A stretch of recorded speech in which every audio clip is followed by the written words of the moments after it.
Welcome to the Penny Stamps Distinguished Speaker Series. My name is Christina Hamilton, the series director. Today brings us the third installment of our fall series and our first remote conversation featuring Ken Burns and Isabel Wilkerson with Lynette Clementson moderating. First, I want to thank our partners without whom this event would not have been possible. The event today is part of the University of Michigan Democracy and Debate Theme Semester with support from Wallace House and the University of Michigan Museum of Art. And a big thanks to our streaming partners, Detroit Public Television and PBS Books. Before we join our guests today, a few words of introduction. Our lens on history powerfully influences how we envision and shape the future. Today's conversation brings together two of our country's most accomplished storytellers, Ken Burns and Isabel Wilkerson, to discuss the complexities of the American narrative. Journalist Isabel Wilkerson was awarded the National Humanities Medal by President Barack Obama in 2016 for championing the stories of an unsung history. She is also the first African-American woman to win a Pulitzer Prize in journalism. Ken Burns, known to many of us, has been making documentary films for over 40 years. Since his Academy Award-nominated Brooklyn Bridge in 1981, he has gone on to direct and produce some of the most acclaimed historical documentaries ever made. To lead the discussion today, we have a most capable guide, Lynette Clementson, director of Wallace House, the Knight Wallace Fellowships, and Livingston Awards here at the University of Michigan. A longtime journalist, she was a correspondent for Newsweek magazine, a national correspondent for the New York Times, and senior director of strategy and new initiatives at NPR. Here at Wallace House, she works to sustain and elevate the careers of journalists, foster civic engagement, and uphold the role of free press in a democratic society. And now I will turn it over to Lynette Clementson to lead us forth. Over to you, Lynette. Hello, I'm Lynette Clementson, director of Wallace House. Thank you, Christina, for that introduction. And what a pleasure it is to be joined by two of our country's cherished storytellers, Ken Burns and Isabel Wilkerson. Lynette, thank you so much. I'm so honored to be here today. I'm sorry that we're not in person in Ann Arbor, but at our own remote locations. And I'm so honored to be here with a person whose work I admire as much as anyone's. I think The Warmth of Other Suns is the best nonfiction book I've read. And Caste is rearranging my molecules right now as we speak. And Isabel is one of my heroes. And I'm so happy that we could be together. I'm so thrilled and humbled and honored to be here discussing all that we are so devoted to in our individual work. Thank you so much for having me. I want to start with an expression of gratitude, which I'm sure many of our viewers joining us here today share, because the two of you, though neither of you is a historian, have devoted your careers to helping us document and understand our history as Americans. Some parts of that history have certainly been well known and embraced, but other parts of that history we know have been forgotten, submerged, or willfully distorted.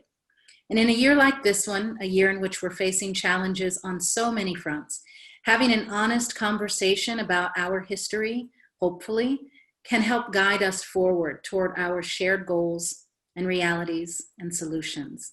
So we're going to start by sharing a bit of work from each of you and then just seeing where the conversation takes us.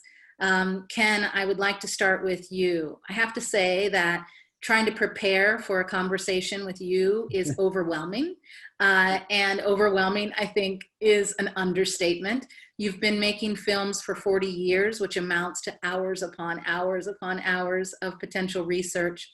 But for the purposes of this conversation, I'd like to start with your film, The Civil War, a 9-part series that first aired in 1990. The first episode in that series is called simply The Cause. The film begins with Frederick Douglass discussing the contradictions in the promise and reality of America, and it ends with historian Barbara Fields in 1990 talking about how we are still fighting the Civil War.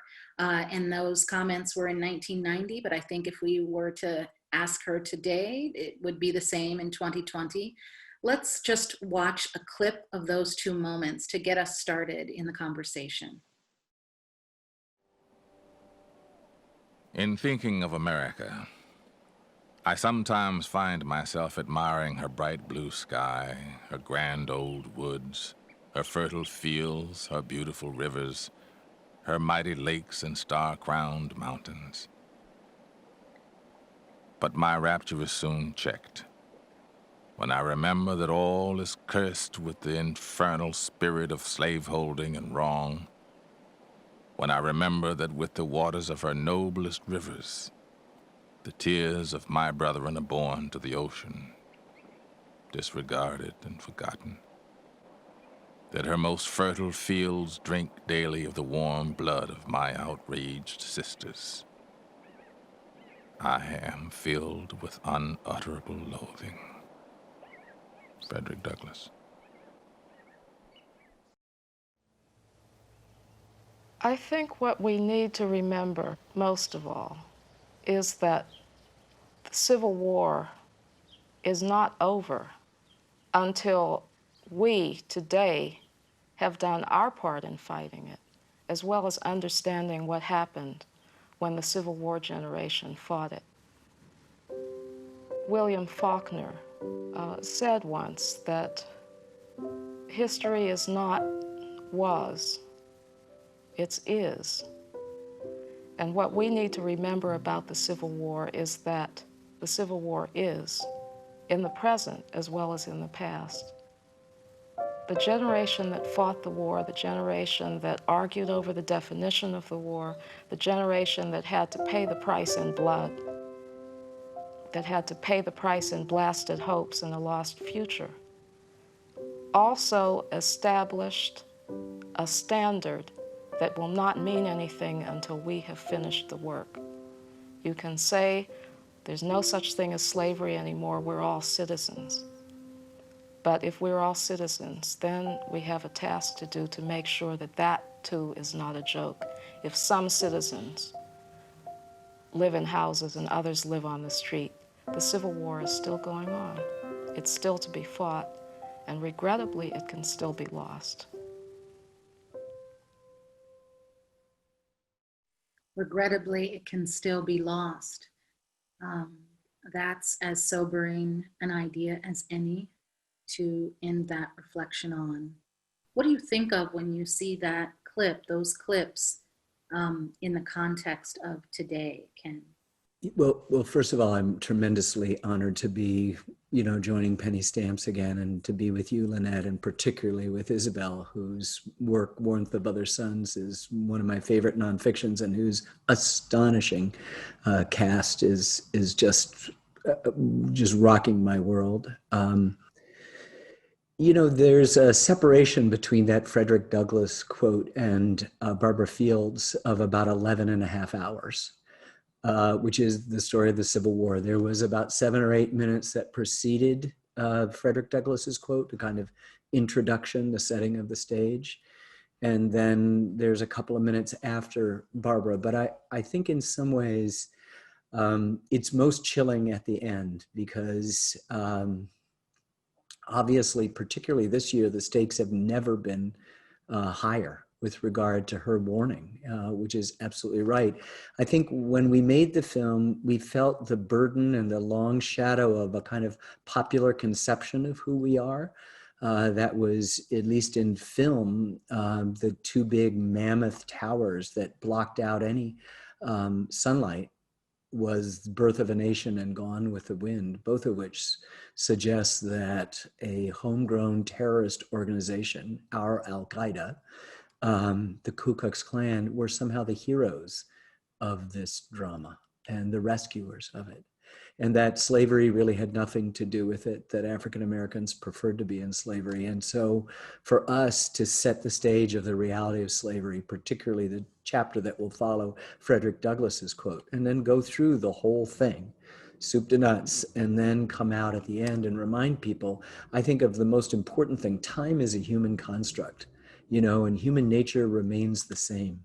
And we're repeating these patterns and themes. You know, Mark Twain is supposed to have said, history doesn't repeat itself, but it rhymes.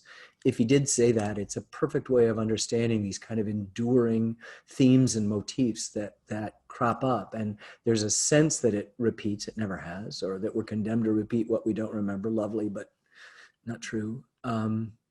It's just a sense that we had an opportunity, at least with that film, now 30 years old, to remind people of the real stakes, that in the South Carolina Articles of Secession, they didn't mention nullification or states' rights or economics. They mentioned slavery, period. That was the cause. And we've spent in the intervening years since the Civil War, forget about what led up to it, the compromises that permitted it to carry on. But we've lived the decades since the Civil War inventing this mythology and encrusting it with the barnacles of sentimentality and nostalgia. And it was our intention to just try to, at least for the beginning, see if you could scrape some of those off and give a reality of what it was like and a different view of America. Frederick Douglass is a devastating comment on us, both the US and us. And Barbara is, of course, the warning, and it's still going on. We brought it out 3 years ago, a little bit over 3 years ago, when Charlottesville happened. And it seemed kind of instantaneously fresh. And watching it again, just even now, makes me want to weep for my country. The same country that Frederick Douglass was concerned about, the same country that Barbara Fields is concerned about. This issue, the cause, is of course a perfect pivot to Isabel's most recent work. But your current book, Caste, The Origins of Our Discontent, which we all have with us here, that does something altogether different. Rather than bringing to life vibrant journeys, you are pushing us in Caste to grapple with something much more fundamental, the hard-coded structure of our society, as Ken put it so succinctly, the cause, from its inception, likening our American system to a caste system, akin to those in India and Nazi Germany. What I found interesting about the early chapters of the book is I felt that maybe you were anticipating that readers might struggle with this argument of seeing our system in this way. And so one of the things that you do early in the book to walk the readers into this notion is that you start by talking about the United States like an old house. And it's a very gentle way into a very difficult concept to wrestle with, and a difficult way of seeing ourselves. And I would love it if you could just read a bit of this section for us. I'd be happy to. I'd like to say first, though, how honored I am to be here and participating in this just so central and important conversation. Just watching those clips, I was reminded of the magnificence of Ken Burns' masterpiece, which helped to essentially set the record straight on what the Civil War was really about. And I think that it stands as a testament to not only his brilliance, but also to how necessary this work still is. I'm reminded, speaking of Charlottesville, of just how far we have yet to go to get on the same page as Americans about our basic history. And that was one of the things that animated this book that I've just done. And so I'm happy to read that section that you made mention of. America is an old house. We can never declare the work over. Wind, flood, drought, and human upheavals batter a structure that is already fighting whatever flaws were left unattended in the original foundation. When you live in an old house, you may not want to go into the basement after a storm to see what the rains have wrought. Choose not to look, however, at your own peril. The owner of an old house knows that whatever you are ignoring will never go away. Whatever's lurking will fester whether you choose to look or not. Ignorance is no protection from the consequences of inaction. Whatever you are wishing away will gnaw at you until you gather the courage to face what you would rather not see. We in the developed world are like homeowners who inherited a house on a piece of land that is beautiful on the outside, but whose soil is unstable loam and rock, heaving and contracting over generations, cracks patched, but the deeper ruptures waved away for decades, centuries even. Many people might rightly say, I had nothing to do with how this all started. I have nothing to do with the sins of the past. My ancestors never attacked indigenous people, never owned slaves. And yes, not one of us was here when this house was built. Our immediate ancestors may have had nothing to do with it. But here we are, the current occupants of a property with stress cracks and bowed walls and fissures built into the foundation. We are the heirs to whatever is right or wrong with it. We did not erect the uneven pillars or joists, but they are ours to deal with now. And any further deterioration is, in fact, on our hands. What's clear to me in reading both your book and rewatching Ken's films is that it's all there. Our history is documented for us to access and think about.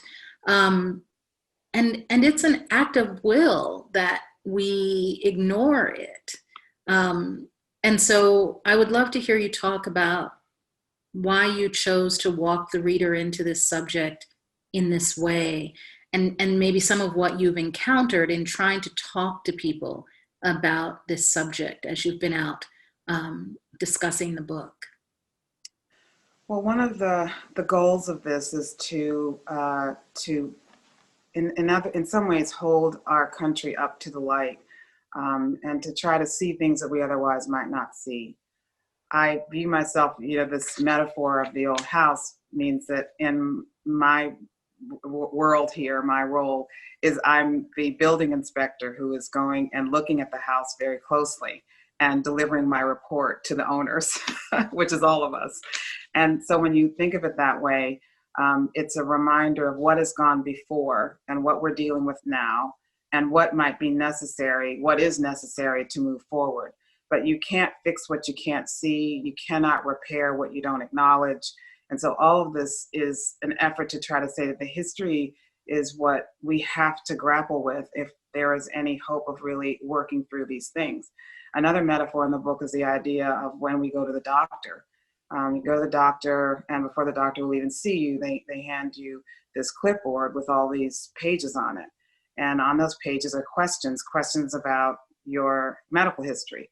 And not just your history, but often your parents' history and your grandparents' history, because the doctor knows that he or she cannot begin to diagnose properly and accurately whatever it is that is ailing you unless they know the history. So history is so central to how we go about our lives. We know how central it is with that. How much more important is it when it comes to dealing with our own country, particularly with the upheavals that we are currently experiencing? The other reason why I wanted to look more closely at the idea of caste is that with the first book, The Warmth of the Suns, I actually don't use the word racism, which is a word that is accurate to describe much of what we are experiencing now and in the past. But there is another way of looking at it, and I've found that in researching the experiences of people during the Jim Crow South, where it was actually against the law for a Black person and a white person to merely play checkers together in Birmingham. That's how extreme it was, and how often petty and specific some of the restrictions and boundaries were. I found that the word racism alone did not fully capture all that I was describing and what they were enduring. And so I came to the use of the word caste in part because it was capturing the hierarchy, the embedded ranking of human value that was endemic to that world.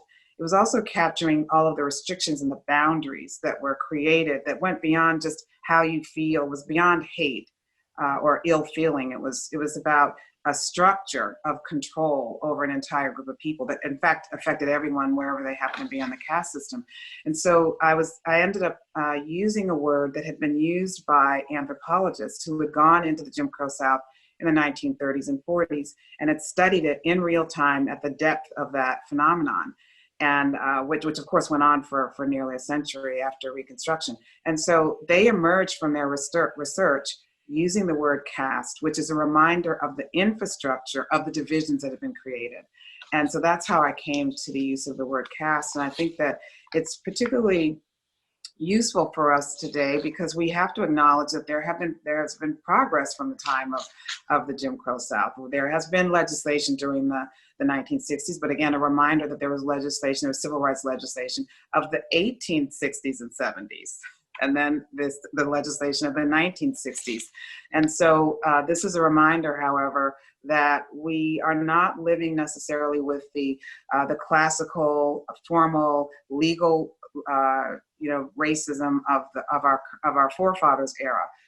But we're living with the permutations, with mutation of this. We're living with this under the shadow of something that I'm describing as bigger than what we might have assumed it to be.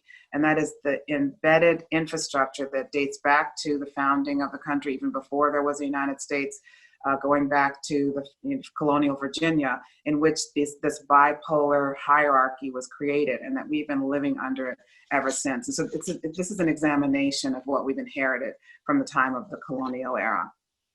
And it's so interesting that, this book, of course, is a book that you finished not knowing what 2020 would in fact be. As you look at this work this year, does it make you think differently about any of the arguments that you made? No, in fact, I think that's one of a measure of the authenticity of a work of storytelling. Speaking to Ken's enduring, universal and profound work, that if it is authentic and rooted in truth, then it will show itself to be accurate, regardless of the circumstances. I mean, I did not know, as I was working on this, for years, had no idea that what would happen in 2020. It so happened that there was enough time to insert a little bit about COVID-19, but it was not written with an eye toward that. It's written as a history of how we got to where we are. The subtitle is The Origins of Our Discontent. So if the origins are there, that these are the origins, and whatever ensues beyond this is an outgrowth of those origins, but the origins are there, and they are part of our history. So I did not anticipate what was going on now. I could not. In fact, what I do is not about the moment anyway. These things have to be universal and in some ways timeless and applicable to any human situation. I mean, there's a question that people often ask about anything that phenomenon that they don't understand, or people's behavior that they don't understand. They'll say, why is it that those people are doing what they're doing? And my response to that is there's only one answer to that question, and that is, what do human beings do? What do human beings do in that circumstance? Once you have thought about or researched what do human beings do in a particular circumstance, then the behaviors and responses of people begin to make a little bit more sense. It doesn't mean you agree. It just means that you are on the way to understanding. And so what we've seen in 2020 with COVID-19 has been in some ways a revelation. It's been a revealing of this caste system that I'm describing, where you had people who are more likely to be at risk of contracting, getting sickened by it, and then dying from it, were the people who were in what I would call the subjugated caste, the subordinated caste, going back to, for generations and centuries. The people who were on the front lines, who were, stacking the shelves in a grocery, the people who were driving buses, people who were delivering packages to people who had the luxury of being able to shelter in place, and thus putting themselves in greater risk of contracting the disease. So this is a continuum that we're observing. And if the phenomenon that I'm describing is accurate, then you would see the after effect. You would see the shadow under which we still live. And so that's what I think brings together all of this work. The history is the history. And the question is, what can we do to get all of us on the same page about our history? And Ken, Isabel used this metaphor of a doctor's office and trying to create the narrative of your family history to better understand your ailment in a particular moment. And you're doing something similar with a new project of yours called Unum. And it is, especially for people like me who find themselves swimming in all of these films and trying to figure out which narrative to turn to for what, Unum helps people interested in this putting together our narrative so that we can understand our current situation by taking clips, related clips from your various films and allowing people to absorb them on a continuum. Can you talk to us a little bit about Unum and how the project works and what you hope people will do with it? Yeah, so first of all, let me just say that I don't think I've ever finished a film, always in the distant past. I mean, count on the fingers of one hand films that are within the last 20 years of when they were released. So what you'd call recent history, where I haven't been so completely stunned by how contemporary everything is. And this is what Isabel is talking about, that I can finish the Civil War and Barbara Fields is resonant in 1990.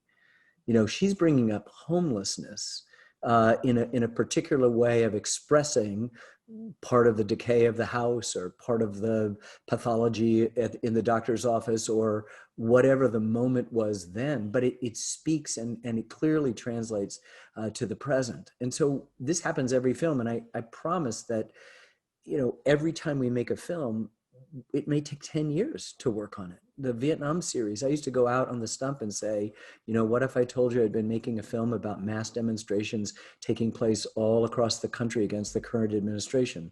The film came out in 2017 after a new administration came in the fall.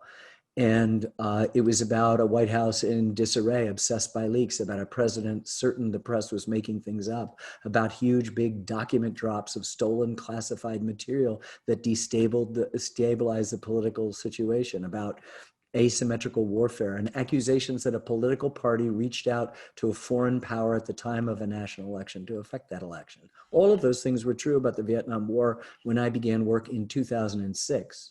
And all of them were still true when I finished the work editorially. You know, we locked the editing in December of 2015, a month before Donald Trump and faced the voters for the first time in the Iowa caucuses, out of which he was not supposed to emerge. And so you just are stunned at every film. And so gradually we were trying to find a way, to your question, Lynette, to try to curate what seemed to be evergreen themes in American history. It might be as simple about freedom and a tension between a collective freedom, what we want, what we need, and personal freedom, what I want to do, and how those clash and sometimes support one another, about race, of course, about hard times, about politics, about war, about leadership, art, innovation, all sorts of stuff. And so the idea is that this body of work, which, as you point out, takes weeks to watch, it has in it the seeds of a kind of guide, an index, if you will, to where we've been and the way in which you can connect the dots and understand the pathologies of 2 or 3 generations ago. You know, take inherited diseases that sometimes skip a generation or move in one particular way, depending on the nature of it. All of those things are present in, and as an anthropologist, I'm happy to hear, and I'm so drawn to the use of the word caste, not only to give the title to the book, but meaning to the actual infrastructure that Isabel's talking about, because it also allows us to be free, at least partially, from these tropes that, as you suggest, Lynette, are weighing us down. Racism, and all of a sudden the blinders are up and we can't talk. But maybe by recasting it in a new light, no pun intended, you've got the opportunity to really see anew. And so Unum is, in a way, an attempt to do that, to sort of draw connections and to say that Ecclesiastes said, what has been will be again, what has been done will be done again. There's nothing new under the sun. That suggests, as Isabel was just saying, that human nature doesn't change. And so we know that human nature relating to a certain set of circumstances will do this. You can study that. It's a sociological phenomenon. And we've got the history, we've got the facts just to back it up. And so if history does rhyme, then what better way than sort of charting these epic verses through the selection of things that help you get a certain perspective on the events of today and begin to understand they're part of a continuum. I mean, as a historian, in a funny way, you can't help but be optimistic, even in the face of all of the backward steps we take all the time, because there are aspects of human nature in which you hope that human beings can be appealed to, and at times they are appealed to. And so the storytelling, the narratives have as a purpose, to borrow from Isabel's original first reading, is that we have a beautiful house on the outside, and we just need to do the actual work. You got to go down into the basement when it's stuff. Look, I live in a house that was built in 1820. Everything you said is true. And the metaphor holds so completely. And you just got to go down there and you got to say, we have to figure out what to do to stabilize this foundation, what to do to keep it from leaking, what to do to, as you say, equalize those columns.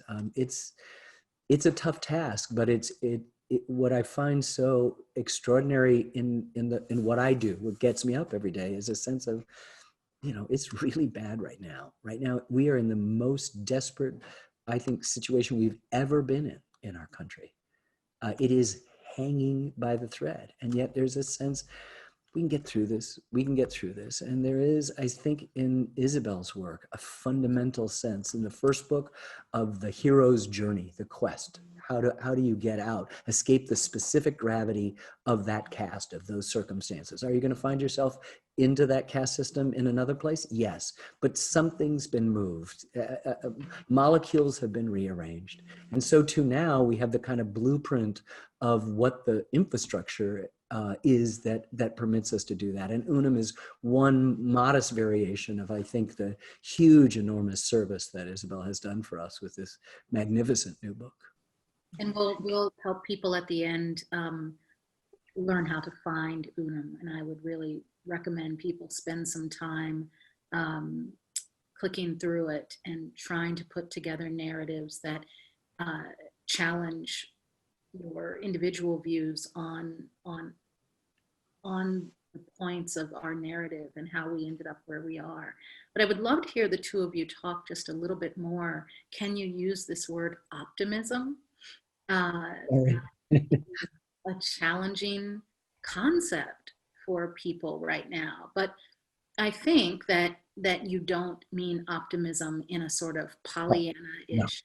No. It's okay, it's not that bad. I don't think that's what you're trying to say, but there is a place for optimism that can help us move forward, and I would just like to hear you two talk to one another a little bit about what optimism might mean for you in a moment like this, and how you can look at your work and glean slivers of light, that might be coming in. So I do want to reiterate what I said. I think this is the most dangerous moment in the history of the United States in terms of its survival since its formation. Having said that, it is also true that none of us get out of this alive. There is not going to be an exception made in your case or my case, and that we will live forever. We are all dying.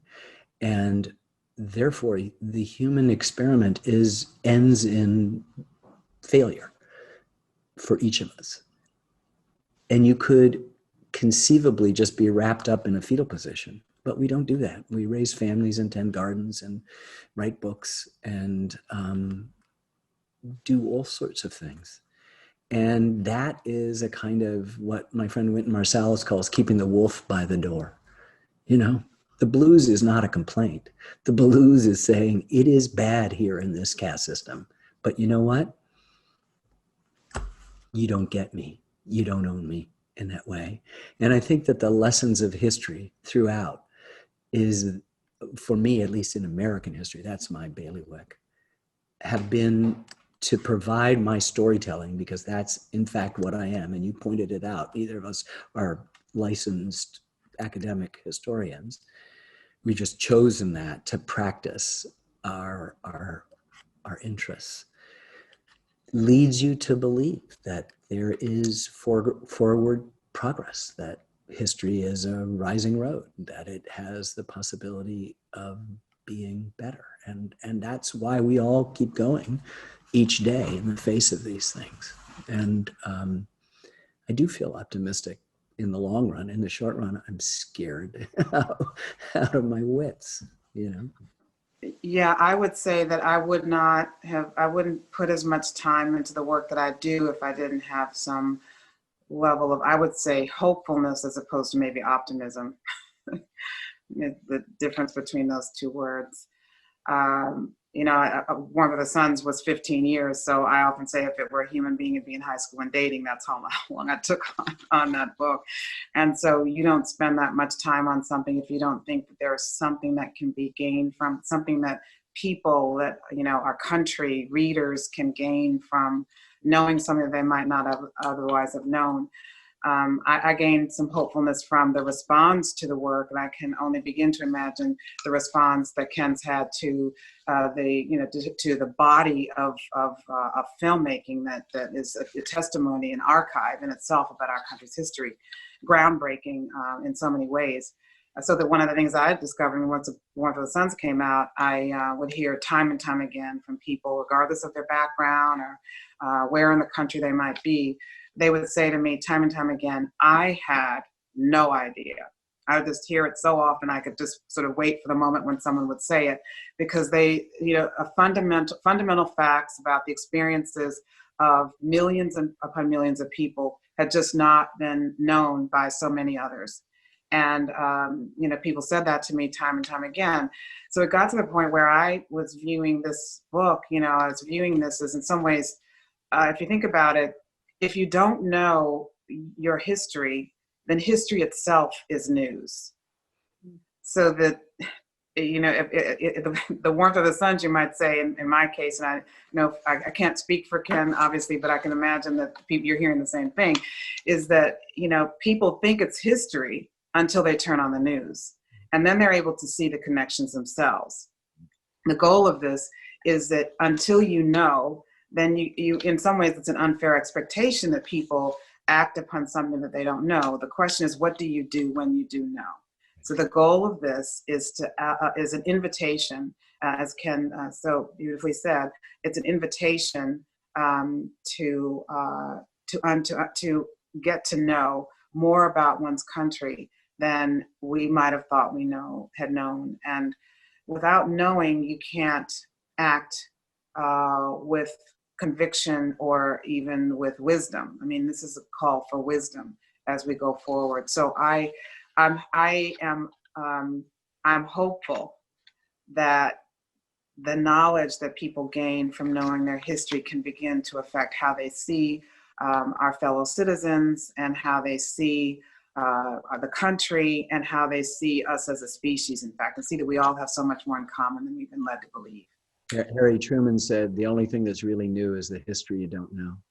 I think I read that in David McCullough's masterful biography, but I've never forgotten how powerful that is, that it dovetails with what Barbara Fields just said 30 years ago, and actually 32 years ago, Lynette, when we actually did the interview, that history is not was, but is, quoting from Faulkner and many other people who understand the fact that it's just going on right now. And I think that what Isabel spoke to is a kind of existential thing. As you know more, as you accumulate knowledge, you are in a way a priori obligated to refine that knowledge into understanding, or wisdom is the word that you used. And that's what we have to do. We have to take this experience. And my experience with every film that we've done is that I had no idea.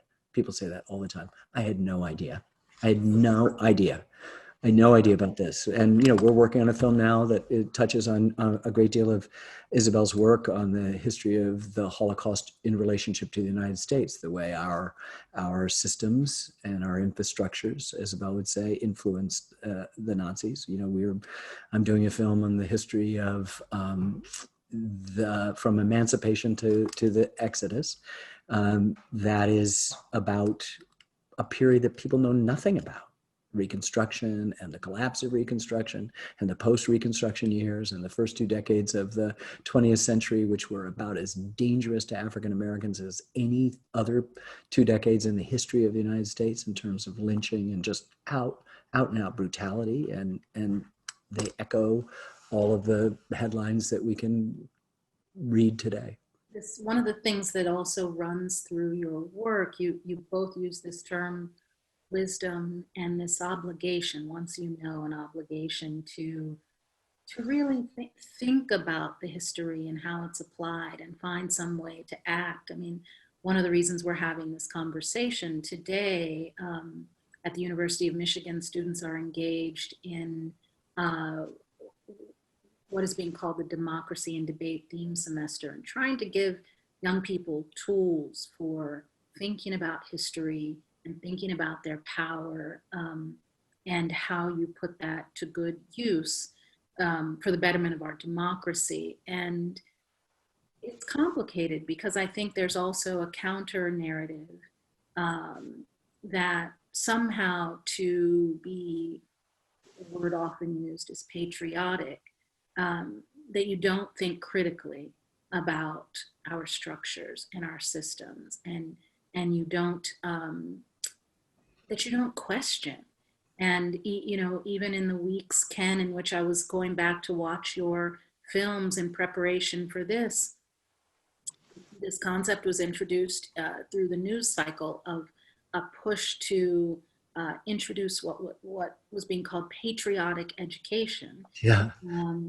Into the school system to somehow right the wrongs of students being taught a certain kind of history. And I thought about, when that popped into the news, and I was sort of deeply thinking about so many of your films and rereading Caste and looking at The Warmth of Other Suns and thinking about the misuse and appropriation of this word patriotic and what it's being used for.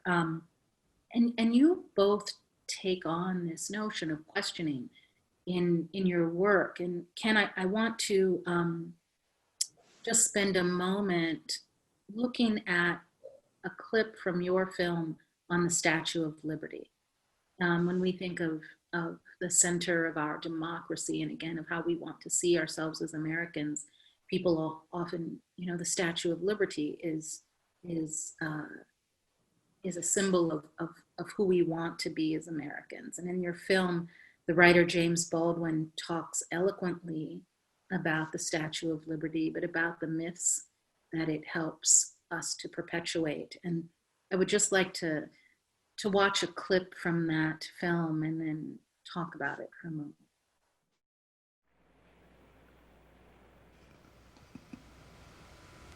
I suppose it occurs on 2 levels. One is inside, one is outside. So that finally, or first of all perhaps, liberty is the individual passion or will to be free.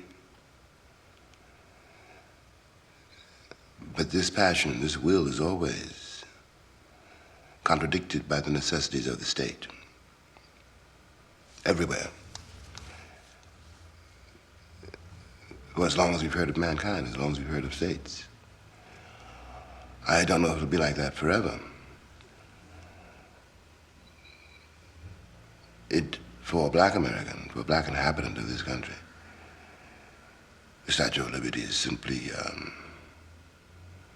a very bitter joke, meaning nothing to us. That's a film from the mid 80s that I made. I was fortunate enough to meet and interview him.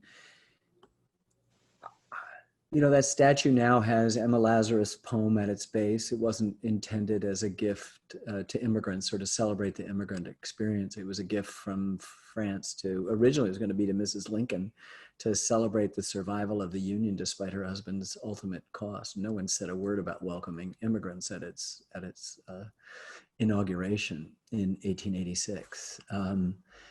And I do think we end up with these kind of false narratives of who we are, and we begin to believe. The whole argument about the 1776 project to replace the 1619 is just a phony, false dialectic. We don't need that. I mean, all my films have been about the US, but they're also been, as I suggested earlier, about us, the two-letter lowercase plural pronoun. And the thing that I've learned is there's no them. It's just us. And anybody who tells you there's a them, which is what these false narratives and these imposed dichotomies suggest, they're wrong.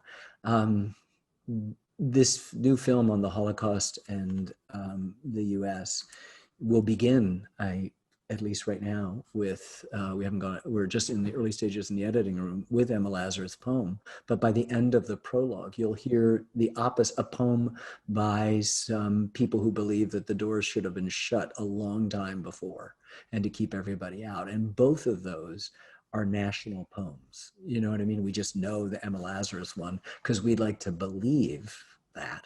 And what I think for us is to, in every subject that we investigate, to dive very, very deep into it and not look for that kind of, it's not like the cable news that feels obligated or used to feel obligated to invite the Flat Earth Society in to discuss stuff. It's not a flat Earth, right?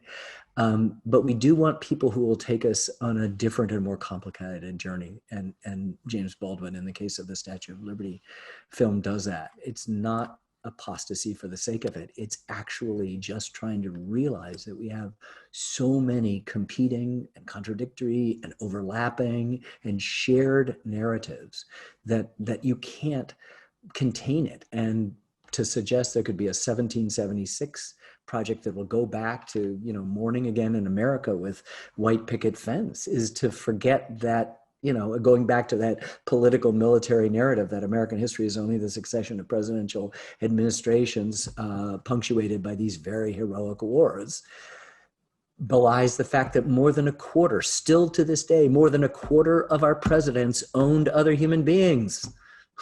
You know, how can you not do that? Why is the 1619 project in any way contradicting a 1776 project? I mean, it's just a false kind of political narrative to try to create the false dialectic that there is a them amidst the us. And that's part of the reason why you construct castes, to make sure that we, us, are separated from they, them. And all of this is, in the end, kind of beside the point, particularly if you can reveal, as Isabel does, the architecture of it. And particularly, as both of us try to do, is tell the intimate bottom-up stories as well as the top-down stories, so that you're not just meeting the Jefferson Davises and Abraham Lincolns, but you're meeting the Elijah Hunt Rhodes and Sam Watkins of the story, and Spotswood Rice and Frederick Douglass.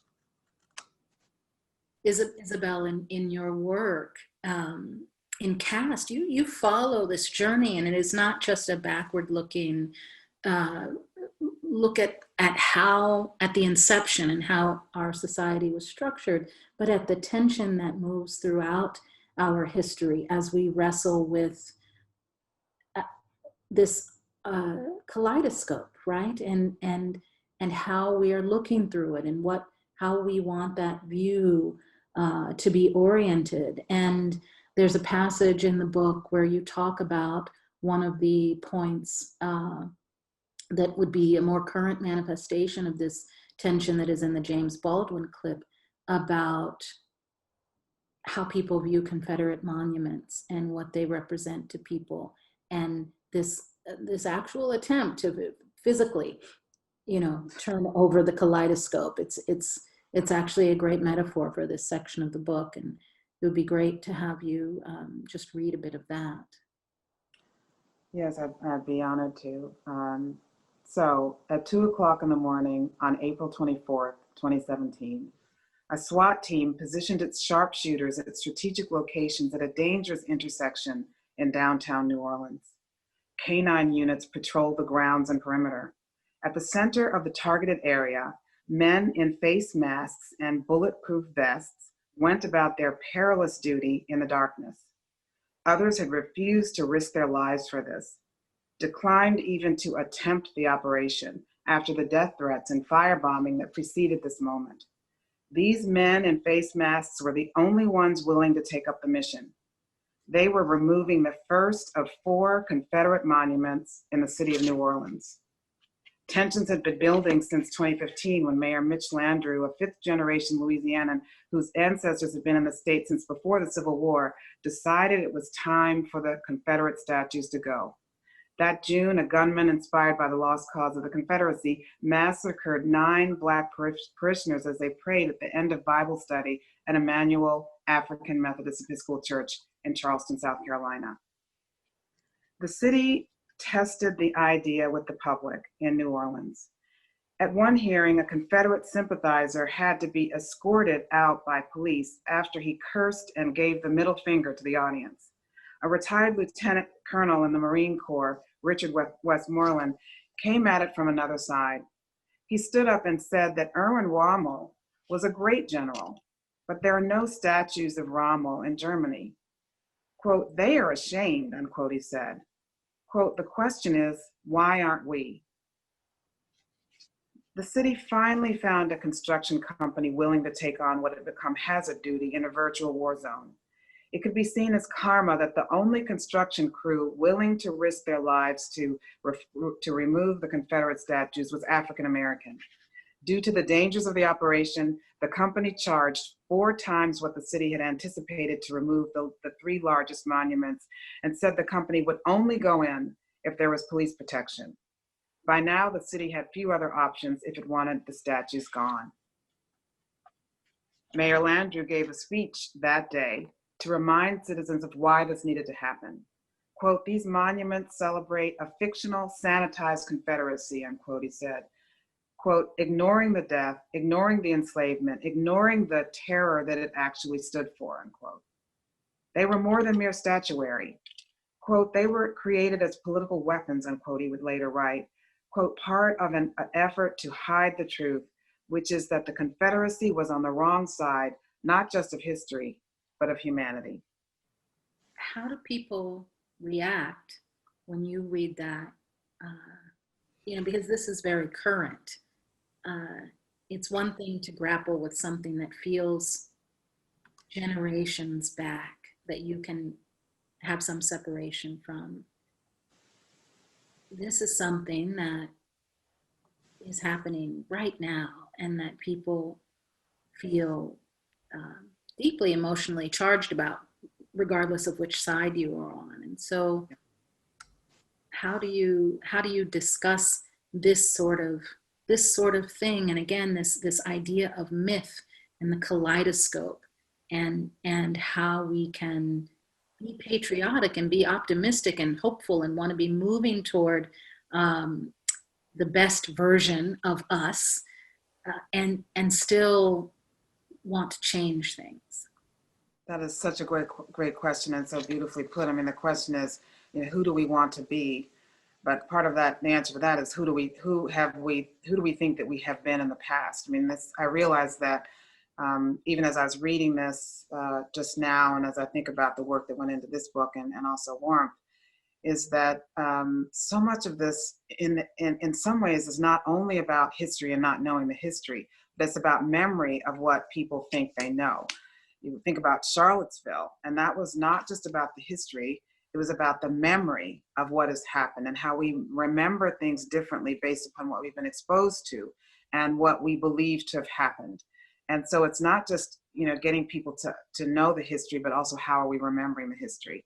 And I'm also, to tie in the idea of the kaleidoscope and also of the Statue of Liberty, it's also a question of what we are each seeing. You know, what are we focusing in on? I mean, we see the Statue of Liberty, Emma Lazarus' words, and then, but there's an aspect of the statue that we don't look at as much, and that are the chains at the base of the feet that were, from the French perspective, also in what research I've done into the Statue of Liberty. I'm not an expert on the Statue of Liberty, but that this came about as a sense of celebration by the French, by some of the French, of the end of enslavement, the end of the Civil War, the end of this. All came up in the era of recognition that people were now being freed, and that those chains, the broken chains, also represent freedom for humanity, but freedom for the people who've been enslaved.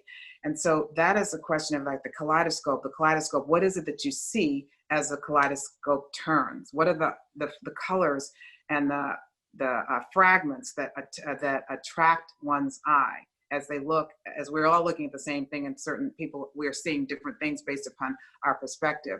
And then I'm also reminded of, you know, how this caste system came to be to separate us by creating this bipolar system in which there were the dominant group on top, which would have been the English colonists to begin with, and then bringing in the enslaved people from Africa to build the country after having decimated the numbers of indigenous people and driving them from their own land. So this is the basis of where we happen to be. And in the ensuing decades, generations and centuries after that originating bipolar caste system was created, that meant that anyone entering this bipolar system then had to navigate and figure out where do they fit in. And that has created tensions within this bipolar structure, where people were arriving from, say, Poland, or from Ireland, or from what is now maybe Lithuania, wherever it might have been, and arriving here and then having to shed their previous identities as Lithuanian or as Polish or as Irish, and then being assigned to a new category, a relatively new category in human history that's only 500 or so years old, which is the idea of race. So they had to shed what they had previously been or seen themselves as, and then take on a new identity in order to navigate and to succeed in this new world, the new country, their adopted land. And that meant people coming from other parts of the world also had to navigate and figure out where they fit in. If they were coming in from Asia, coming in from South or Central America. So everyone having to fit into this pre-existing caste system. And this is all part of the kaleidoscope of what is it that we're seeing, where are people being assigned, how do people interact based upon their assignment, and then where is it that the history can come in to help explain how all of this happened. Where does this all begin, and what can we learn from it? So I see all of this as interconnected always, as we try to unpack and better understand, you know, how we got here.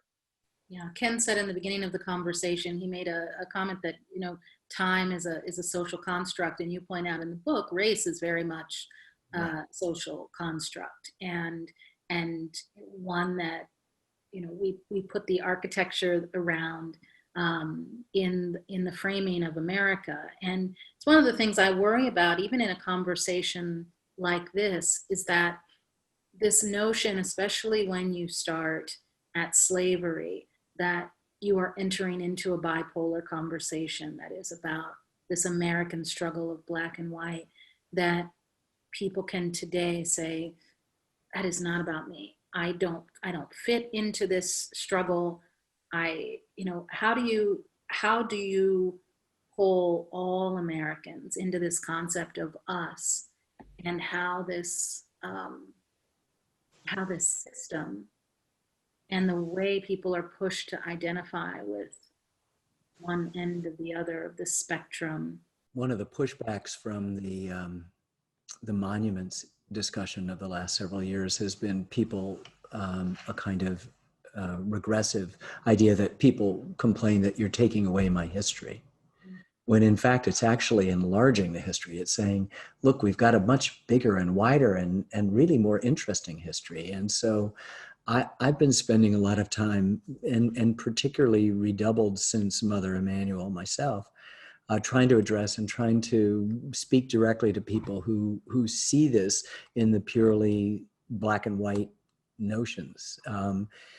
These symbols, as Isabel knows better than anyone, all went up, not just the statues, but the Confederate flag, which is not the flag of the Confederacy. It is not the flag that was the flag of the Confederate States of America. It was one battle flag of the Army of Northern Virginia, which is one of at least a few armies of the Confederacy. And it happened to be the battle flag that was adopted by the Ku Klux Klan in their night raids, period. So, the statues went up in the 1880s and 90s for the most part. We all know exactly what's happening there. We're trying to back and fill from the mistake of how horrible Reconstruction is, right? That's the story that we're told. Reconstruction is, of course, a good period. It's a period when we're trying to enforce civil rights in the South. And the collapse is the tragedy, a backroom deal with Florida electors, can't make this stuff up, after an election in which the Democrat won the popular vote, but the Republican got to be president because of a backroom deal that said, the quid pro quo is we'll switch our votes if you remove the federal troops from the South. And so we enter this period, and these monuments are a way of celebrating the traitors who were at the head of the largest insurrection against the United States of America, as your Colonel Wilkinson says, Isabel, in your quote. And the same with the Confederate flag, that it was already worked in at that time into the Mississippi flag and finally now out.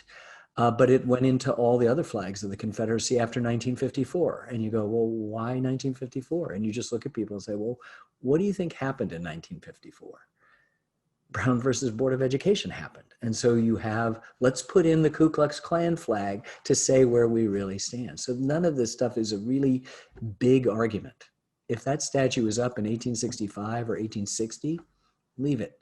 If it went up after the collapse of Reconstruction, or after the various periods where white supremacy is trying to brutally impose itself, not just over the old Confederacy, but there are lots of Confederate monuments, and I want to exempt those at the battlefields in the North as well. They got to come down. They have to come down, and just it doesn't work. You have to change the name of these bases. No African-American kid should go to a school named Robert E. Lee or Nathan Bedford Forrest or Jeb Stuart or anything like that. This pretty basic, elemental kind of forward progress we can make. And this is, in fact, not taking away people's heritage. It's actually putting their heritage into a place in which everyone's heritage gets some voice, some skin in the game. No pun intended.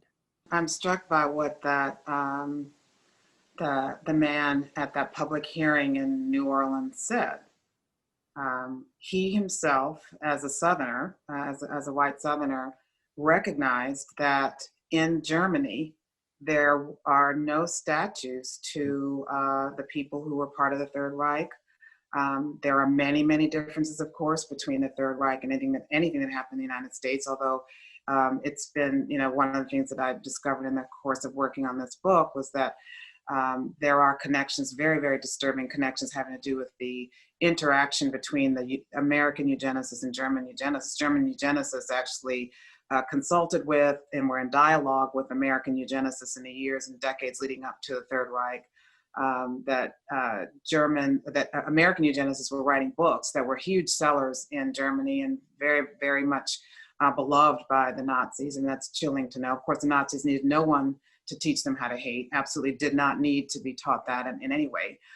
But they actually sent researchers to the United States to study the Jim Crow laws and the anti-miscegenation laws that had been used to subjugate African Americans, the subordinated caste in the United States.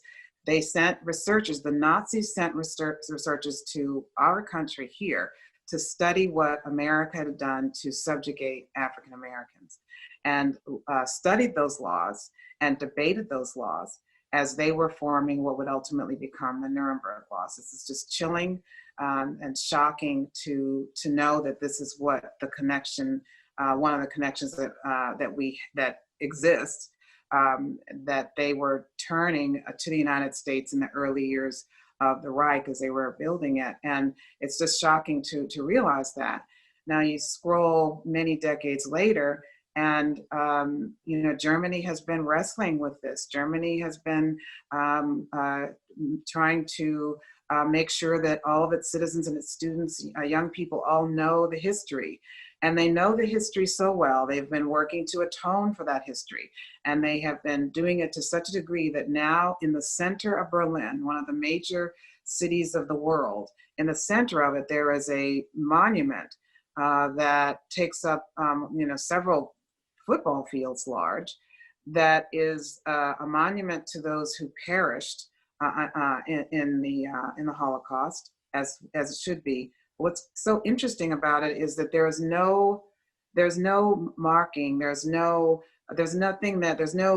display to explain what it is or why this needed to be there.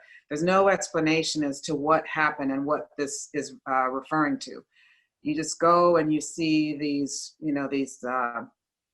blocks of concrete blocks that are massive, and they take up the entire center of the city, and you can't miss it. But there is no need for description because people all know what it's there for. They're all on the same page about what's happened in the country. They all get the same messaging.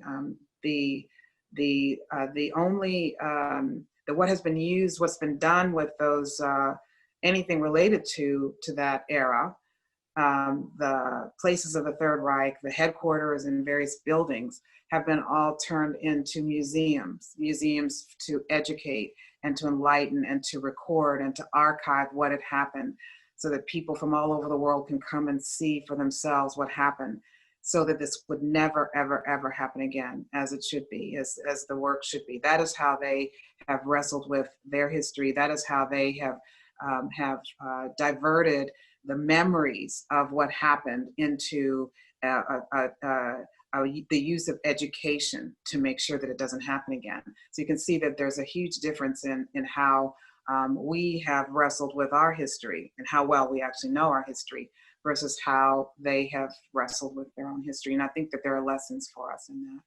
So many lessons. And, as we start to pivot toward wrapping up this conversation and giving people some things to think about and act upon as they leave this conversation, I want to move to a more current project of yours.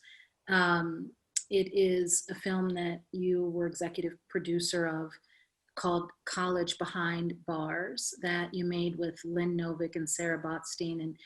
And one of the subjects in this film, people are used to thinking of your work as rooted in history, and this is a very contemporary film. And one of the subjects in this film is a man named Rodney Spivery Jones. And at the time the film was made, he had been incarcerated for 17 years. And the film explores people who are pursuing their degrees. And he's an amazing, thoughtful man. His thesis is titled Messianic Black Bodies, and really moves us into the current moment. And I would love if we could just hear a little bit from Rodney and start to think about how we direct people to move forward from this conversation. Benjamin says that we shouldn't look at history as linear, one event following another and then the other events are in the past. When he says messianic, he's saying that this past is constantly being resurrected. It's constantly re-emerging. Well, when we take the Black body, it's a container of all of this history of suffering and resistance. So we have a body of Mike Brown lying in the middle of the street for 4.5 hours. But for many of the African-American activists who are seeing this body in the middle of the street, they're not just seeing Mike Brown. They're seeing all of the previous acts of indignities, injustice. And it's not just their personal experiences, but the entire quote-unquote race. And I think Messianic Black Bodies, it allows me to explain why, again, why African Americans can look at a black body and say, listen, that is all of this history and it's me.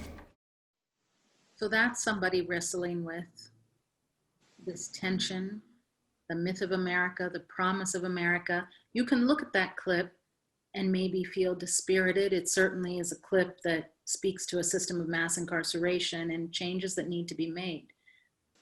But that's also a hopeful clip, if we choose to think of it that way. And I'd just be interested when you two hear Rodney speak, and you think about your own work, where does that lead you? Well, first of all, it's to me very, very hopeful. You're right. This is a film that Lynn and Sarah made that is fully, founded in the tragedies of mass incarceration and the disproportionate number of people of color in that system. But here is an opportunity to sort of escape the specific gravity of that situation with a rigorous, extraordinarily rigorous college program started by Bard College.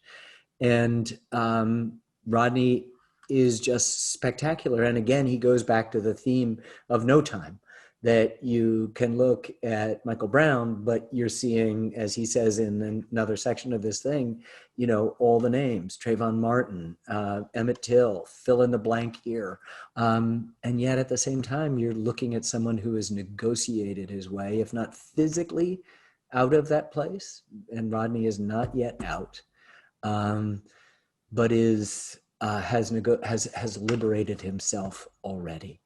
And for me, I can't actually complete the film that I've described, that one of the projects we're working on about emancipation to Exodus, without him. So he has a job when he gets out, because I want his brain, and his thesis is unbelievable, to help make sure that we tell this extraordinarily complicated, I had no idea story well. And so I need Rodney on this side of the bars before we can really go forward on that.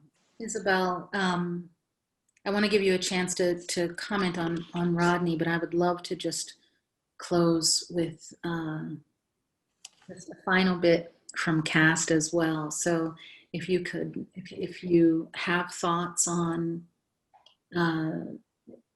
Rodney and what he's saying about identity and Black bodies and our history, and where that leads you and where that led you in your work. I think that one of the most powerful things out of the many, many powerful things that he says is just the line, fill in the blanks, because that's a reminder of how many people we have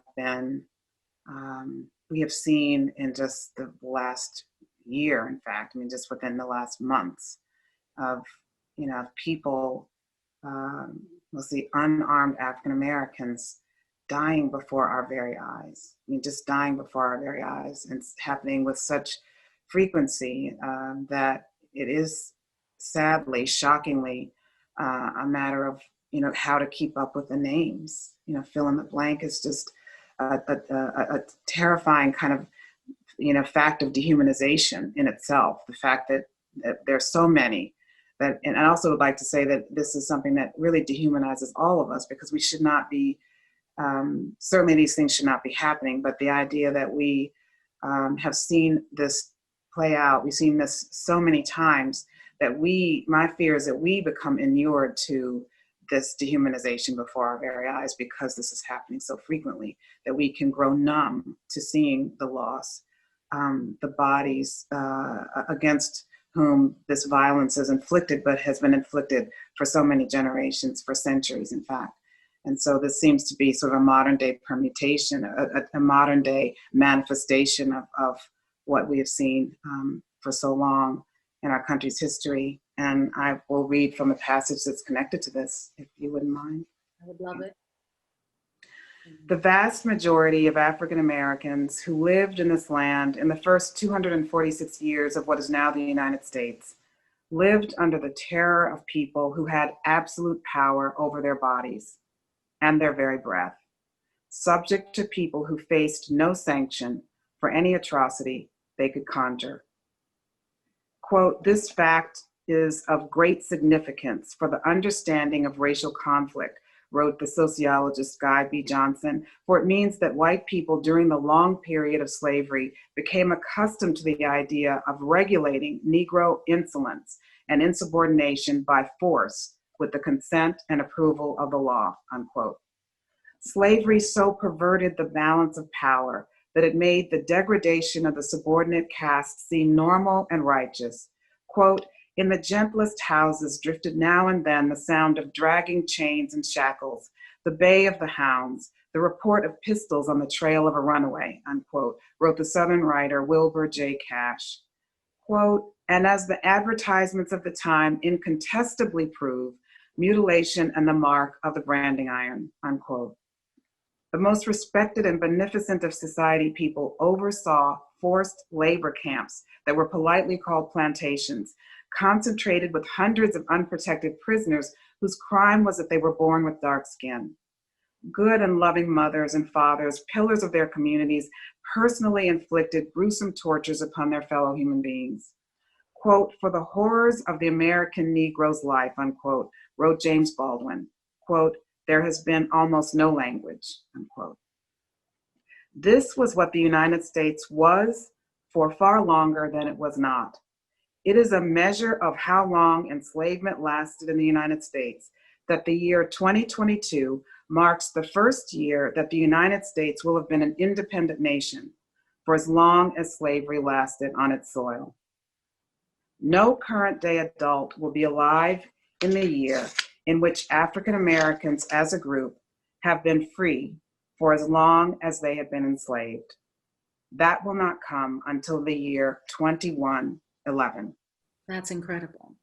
And it's something for us to think about. And I think, you know, on the one hand, it is a reminder that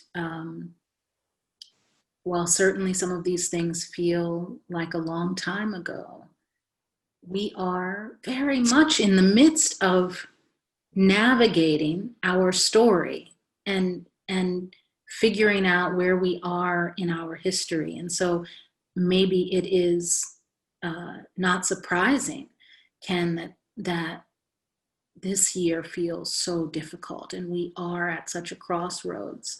No, it's true. And I think that is the sobering and terrifying aspect to all of this. And yet perhaps that's where the seed that you spoke a little while ago about what to do. I'd almost go back to the first voice we heard after yours, which was that of Frederick Douglass, when I asked at the end of his life by a young man, you know, what he should do. And he said, agitate, agitate, agitate. And all that is just stirring it up, writing an extraordinary book, trying to communicate bottom-up stories, trying to rearrange the molecules of this kind of constant narrative that perpetuates the old forms and, you know, disrupt in that way, and hopefully stop one of the fill in the blanks. You know, I'm here because we moved to Ann Arbor, Michigan in 1963 because my mother was dying of cancer and my father had two job offers, one where there was a hospital, Michigan, and one where there wasn't. And so as an almost 10-year-old boy, I moved here. And at the same time, I have been watching in our previous home and in Ann Arbor, the dogs and the fire hoses in Selma. And I conflated and confused the cancer that was killing my country with the cancer that was killing my family. And my mother died just a year and a half after we moved anyway. And a good deal of what I've done has been to try to take the architecture of the atom and the architecture of the solar system and try to show the similarities and try to say that in the particular, William Blake, the romantic poet, you know, you could find the world in a grain of sand, and that it is possible by telling these stories to get a sense of the larger the larger cosmology and the way things are constructed, and to do it in an intimate way. And so you know, almost like judo, I've used the pain of loss at age 11 of my mother to begin an investigation of telling stories in the history of the United States that somehow permits us to both conflate the intimate with the general, but also to separate them in a way that we can struggle with this grief and come to terms with what's in the basement of our house. Agitate, agitate, agitate. Agitate, agitate, agitate. That's it. Isabel, I want to thank you for this beautiful book, Caste, The Origins of Our Discontents. And it is plural discontents. Yes, it is. There are many. And what it's calling us to grapple with. I think that so much of our society now reinforces some sort of immediate response to things. And I think what I appreciate about both of your work is you're asking us to think about things deeply and to try to make connections. And Ken, through Unum, I hope that, and we'll share on the screen here how people can go and look at this website, Unum, and try to make these connections so that we can find our place in our history and really think about how we got here and how we all have agency in moving us forward. I thank you both so much for your work. And Isabel, I hope we don't have to wait 10 more years for another book. And Ken, we will be looking forward to the new projects that you have in the works, many of them, and hopefully see the two of you together again. I really thank you for being here together to talk about these issues with us. Thank you for bringing us together. Thank you.